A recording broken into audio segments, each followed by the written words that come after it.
자, 지금부터 페이스북에서 라이브로 치료했던 환자, 회전근개 파열 환자분에 대한 피드백 시간을 갖도록 하겠습니다.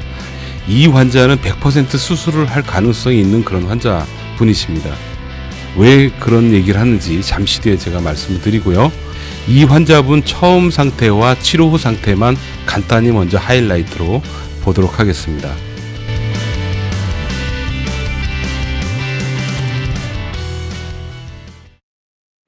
요 정도? 네. 자, 요거 올려보세요. 이게 더 안 돼? 이거 좀 아쉽네. 한 번 더. 잠깐, 몸 틀지 마시고. 예. 가보세요.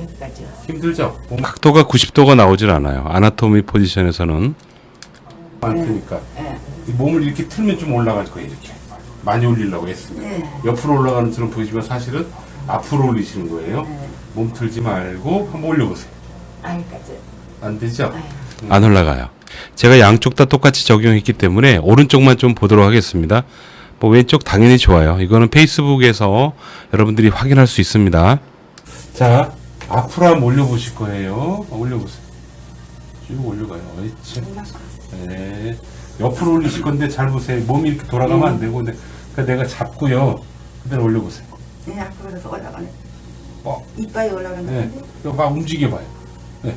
막 움직여봐요. 몸틀만. 그리고 보세요. 이거를 조금 사실 이렇게 하면 안 되는데 좀 오버해서 뒤에서 한번 가볼까요? 한번 가보세요. 어이쵸. 잘 나오잖아. 잘 나오죠? 잘 나오죠? 이분이 100% 수술을 할 가능성이 있는 분이다 라고 제가 말씀을 드린 이유는 직전 병원에서 너무 오랫동안 아프셨다라는 겁니다. 수술은 사진상의 현상과 환자 스스로 느끼는 증상, 이 두 가지가 일치할 때 수술을 하는 거고요. 통증이 너무 심하고 오래 가서 환자의 삶의 질이 떨어질 때 수술을 하는 겁니다. 그 기준으로 볼 때 이분은 사진상 파열이 좀 많아요. 직전 병원에서 수술을 결정하지 않고 약물과 도수 치료를 먼저 권하신 겁니다. 한 달을 넘게 해봤어요. 한 달을 넘게 했는데 전혀 호전이 없었어요. 직전 병원의 원장님께서는 기간이 길어지고 개선도 전혀 되지 않으며 여전히 아프고 사진에도 명확하게 파열이 보이기 때문에 이러면 현상과 증상이 일치하게 되거든요. 그리고 환자가 너무 힘들고 그러니까 당연히 수술을 권유할 수밖에 없을 겁니다. 저희 병원에 와서 하루 만에 많이 좋아졌어요. 그게 지금 보시는 영상입니다. 그리고 사실 이 라이브로 제 공개하는 영상은 그냥 보여줄 수 있는 정도고 사실은 영상을 끄고 치료하는 게 더 많습니다. 그 부분은 공유가 안 돼서 좀 안타까운데 이분은 메카니컬 페인만 줄여서 관절의 움직임을 만들어 주기만 했는데도 훨씬 편안한 그런 분이셨어요. 그렇다면 직전 병원에서는 메카니컬 페인을 제대로 줄이지 못했다라는 그런 얘기가 되겠죠. 한 달 이상이니까 이거는 빼박 증거가 되는 겁니다. 이 환자분 같은 경우에는 스테이지별로 인플라메이션 스테이지가 아닌 리페어 스테이지에 있는 그런 분이세요. 여러분들 다들 잘 알고 계시겠지만 인플라메이션 스테이지 혹은 리페어 스테이지 혹은 리모델링 스테이지 각각의 스테이지별로 우리가 치료하는 접근이 명확하게 갈리죠. 제가 이분한테 얘기를 들어봤을 때 그런 구분 없이 그냥 치료했던 것 같아요. 그냥 말 그대로 배운 대로 적용한 것 같습니다. 그러니까 당연히 아프죠. 연세가 거의 7순이시니까 통증만 잘 조절되면 아마 그 해당 전문의 선생님께서는 수술을 권유하지 않을 생각이었던 것 같아요. 우리 도수치료, 물리치료사는 이런 류의 환자, 이런 환자분이 왔을 때 적극적으로 치료에 개입하는 당사자들이죠. 수술을 하느냐 하지 않느냐.